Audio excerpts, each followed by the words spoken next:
Good morning, everyone. This is our topic today about intact buoyancy and ship stability, effective and wind bridge.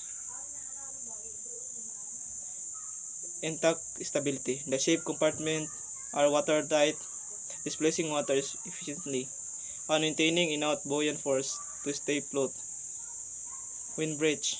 Water flows into the compartment, reducing the volume of the filled space, which reduce overall buoyancy. If too much water enter the ship may sink. Stability in ship to return an upright position after being tied by wind waves of loading ship.